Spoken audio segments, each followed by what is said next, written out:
यथार्थ गीता का भूमिका। भगवत गीता के इन 5 मूलभूत विषयों में से इसका स्थापना की गई है कि भगवान अथवा कृष्ण अथवा ब्रह्मा या परमात्मा अथवा परम नियंता, आप जो चाहे कह ले, सबसे श्रेष्ठ है। जीवन गुण में परम नियंता के ही सम्मान है। उदाहरणार्थ, जैसा कि भगवत गीता के विभिन्न अध्यायों में बताया जाएगा, भगवान भौतिक प्रकृति के समस्त कार्यों के ऊपर नियंत्रण रखते हैं। भौतिक प्रकृति स्वतंत्र नहीं है, वह परमेश्वर के निर्देशन में कार्य करती है। जैसा कि भगवान कृष्ण कहते हैं, मध्यक्षेपण प्रकृतिक सुयते सचाचरम सचराचरम। भौतिक प्रकृति मेरे निर्देशन में कार्य करती है। जब हम दृश्य जगत में आश्चर्यजनक घटनाएं घटते देखते नहीं।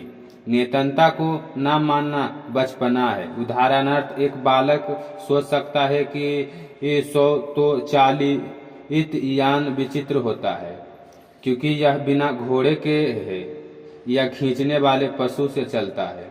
किंतु अभिज्ञ व्यक्ति स्वचालित यान को अभियांत्रित व्यवस्था में परिचित होता है। वह सदैव जानता है कि इस यंत्र के पीछे एक व्यक्ति, एक चालक होता है। इसी प्रकार परमेश्वर वह चालक है जिसके निर्देश में सब कार्य हो रहा है। भगवान ने जीवों को अपने अंश रूप में स्वीकार किया है। जैसा कि हम अगले अध्याय में देखेंगे, सोने का एक कण भी सोना है, समुद्र के जल की बूंद भी खारी होती है। इसी प्रकार हम जीव भी परम नियंता का ईश्वर या भगवान श्री कृष्ण के अंश होने के कारण सूक्ष्म मात्रा में परमेश्वर के सभी गुणों का युक्त होते हैं, क्योंकि हम सूक्ष्म ईश्वर या अधीनस्थ ईश्वर हैं। इस प्रकृति पर नियंत्रित करने का प्रयास कर रहे हैं। जैसा कि वर्तमान में हम अंतरिक्ष या ग्रहों को बस में करना चाहते हैं, और हमसे नियंत्रण रखने की यह प्रवृत्ति इसलिए है क्योंकि यह कृष्ण में भी है। यद्यपि हमसे भौतिक प्रकृति पर प्रभुत्व जमाने की प्रवृत्ति होती है,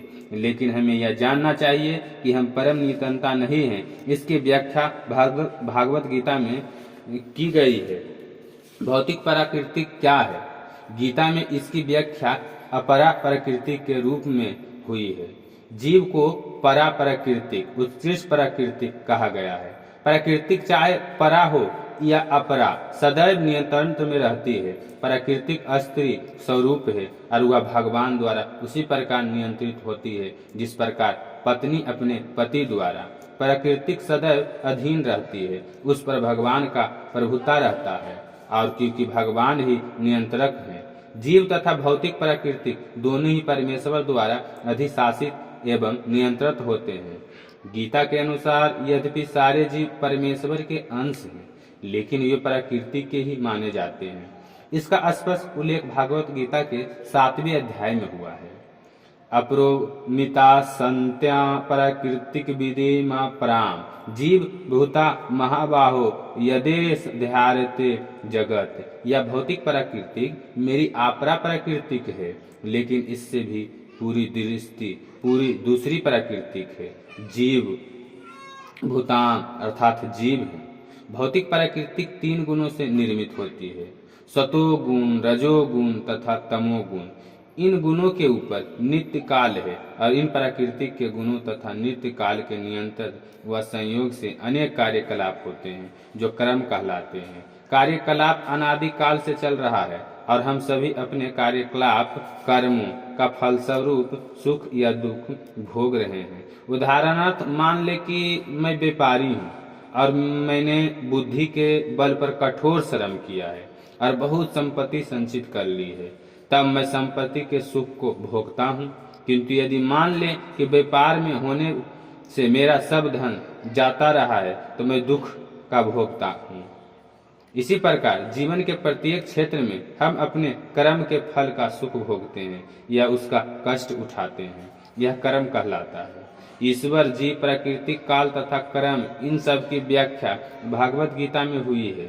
इन 5 में ईश्वर, जीव, प्रकृति तथा काल साथ साथ है। प्रकृति की अभिव्यक्ति अस्थायी हो सकती है, परंतु यह मिथ्या नहीं है। कोई दार्शनिक कहते हैं कि प्रकृति की अभिव्यक्ति मिथ्य है, लेकिन भागवत गीता या वैष्णवों के दर्शन के अनुसार ऐसा नहीं है। जगत की अभिव्यक्ति को मिथ्या नहीं माना जाता है, इसे वास्तविक किंतु अस्थायी माना जाता है। यह उस बादल के सदृश है जो आकाश में घूमता रहता है। यह वर्षा ऋतु के आगमन के समान है जो अन्न का पोषण करती है। जो हो वर्षा ऋतु समाप्त होती है, बादल चले जाते हैं, त्यों वर्षा द्वारा घोषित सारी फसल सूख जाती है। इसी प्रकार यह भौतिक अभिव्यक्ति एक निश्चित अंतराल में होती है, कुछ काल तक ठहरती है और फिर लुप्त हो जाती है। प्राकृतिक इस रूप में कार्यशील है, लेकिन यह चक्र निरंतर चलता रहता है, इसलिए प्राकृतिक साक्षात है, मिथ्या नहीं। भगवान इसे मेरी प्राकृतिक कहते हैं। यह भौतिक प्राकृतिक यानी अपरा प्राकृतिक परमेश्वर की भिन्ना शक्ति है। इसी प्रकार जीव की भी परमेश्वर की भी शक्ति है, किंतु ये विलग नहीं है, अपितु भगवान ने नित्य संबंध है। इस तरह भगवान, जीव, प्रकृति तथा काल ये सब परस्पर संबंधित है और सभी साक्षात हैं, लेकिन दूसरी वस्तु क्रम साक्षात नहीं है।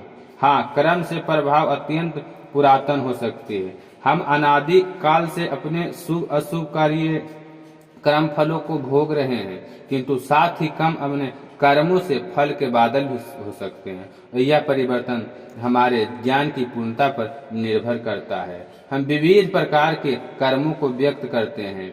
निसंदेह हम यह नहीं जानते हैं कि किस प्रकार के कर्म करने से हमें कर्म फल हो से राहत प्राप्त कर सकते हैं, लेकिन भगवत गीता में इसका वर्णन हुआ है। ईश्वर अर्थात परम ईश्वर की स्थिति परम चेतना स्वरूप है। जीव भी ईश्वर के अंश होने के कारण चेतन है। जीव तथा भौतिक प्राकृतिक दोनों के प्राकृतिक बताया गया है, अर्थात वे परमेश्वर की शक्ति है, किंतु इन दोनों में से केवल जीव चेतन है, दूसरी प्राकृतिक चेतन नहीं।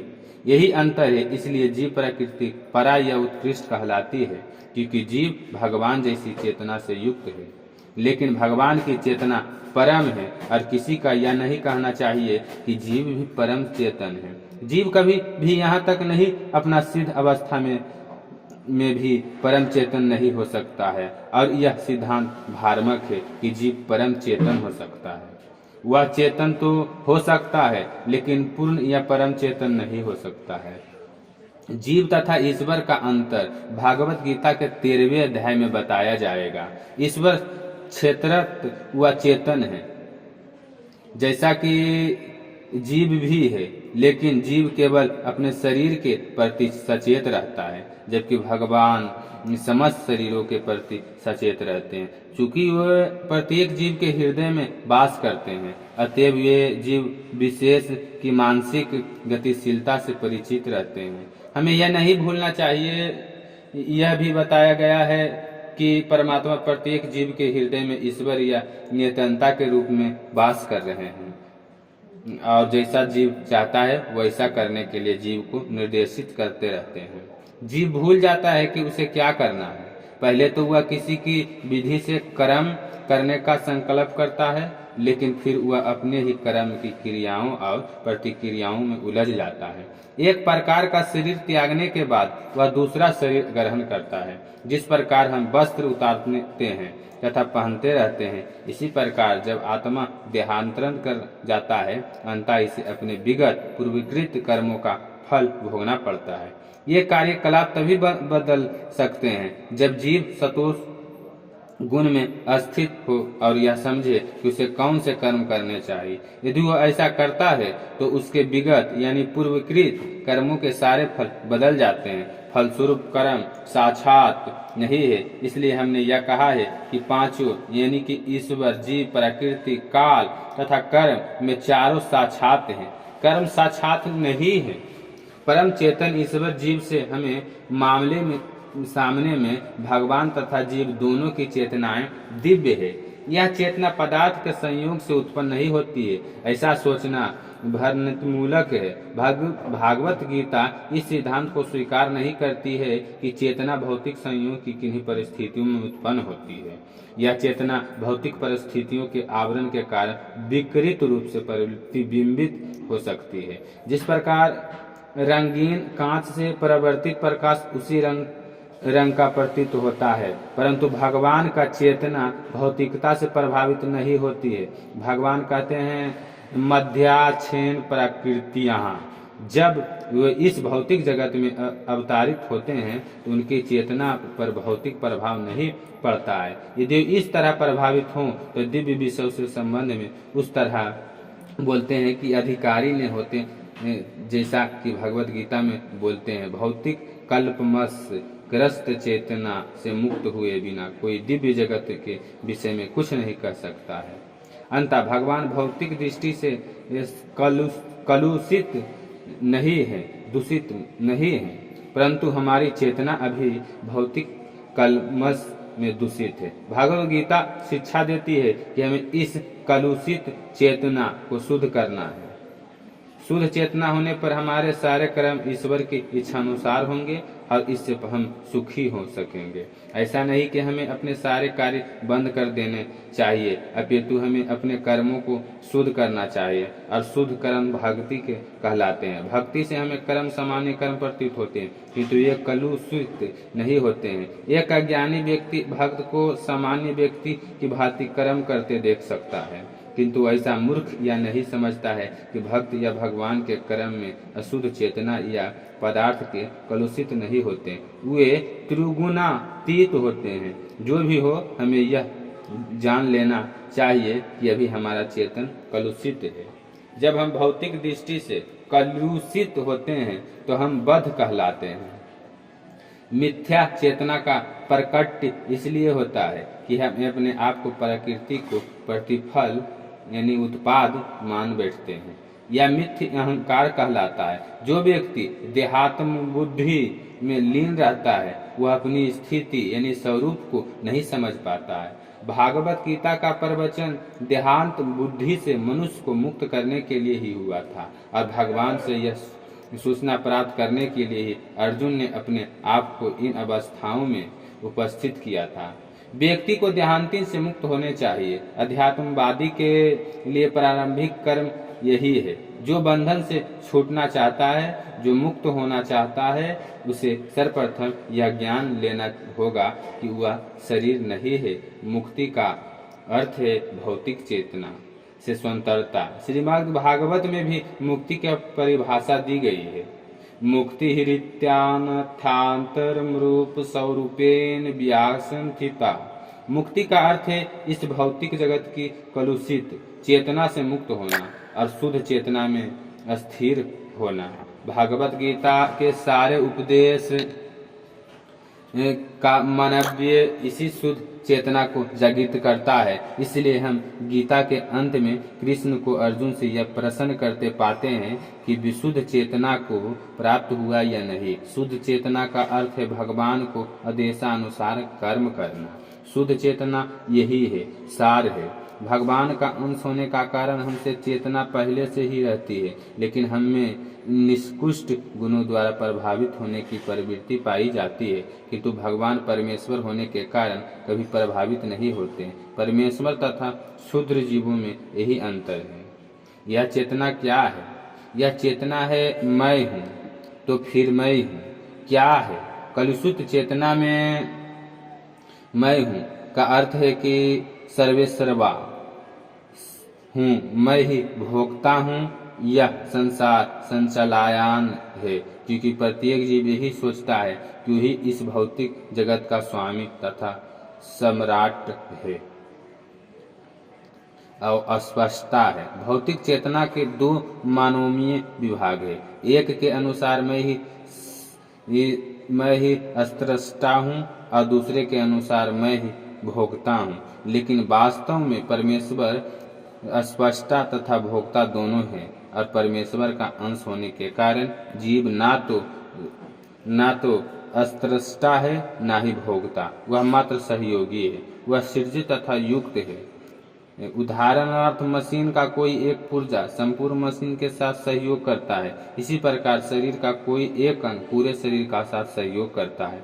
हाथ, पांव, आंखें आदि शरीर के अंग है, लेकिन ये वास्तविक भोक्ता नहीं है। भोक्ता तो वो उदर यानी पेट है। पांच पांव चलते हैं, हाथ भोजन देते हैं, दांत चबाते हैं और शरीर के सारे अंग उदर को तुष्ट करने में लगे रहते हैं, क्योंकि उदर ही प्रधान कारक है जो शरीर रूपी संगठन का पोषण करता है। अतएव सारी वस्तुएं उदर को ही दी जाती है। जिस प्रकार जड़ को सींच कर बीज का पोषण किया जाता है, उसी तरह उदर का भरण करके शरीर का पोषण किया जाता है, क्योंकि यदि शरीर का स्वस्थ रखना है तो शरीर के सारे अंगों को उदर पूर्ति का सहयोग देना चाहिए। इसी प्रकार परमेश्वर ही भोक्ता तथा स्पष्टा है और हम उनके अधीन स्थल जीवमाताएं हैं।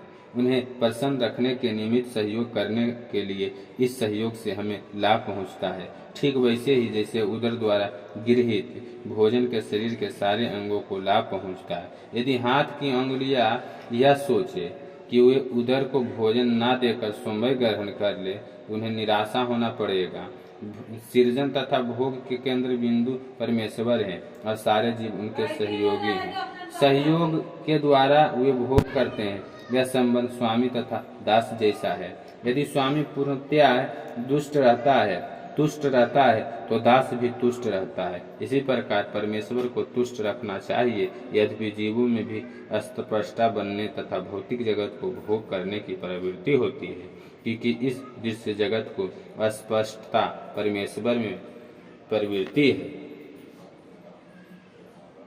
अतएव भगवद गीता में हम पाएंगे कि परम पूर्ण में परम नित्यांता नियंत्रित जीव दृश्य जगत साक्षात काल तथा कर्म तत्वहीन और उनकी सबकी व्याख्या इसके मूल पाठ में की गई है। ये सब मिलकर परम पूर्ण का निर्माण करते हैं। यही परम पूर्ण परम सत्य कहलाता है। यही परम पूर्ण तथा परम सत्य पूर्ण पुरुषोत्तम भगवान श्री कृष्ण है। सारी अभिव्यक्तियां उनकी विभिन्न शक्तियों के फल स्वरूप है। वही परम पूर्ण है।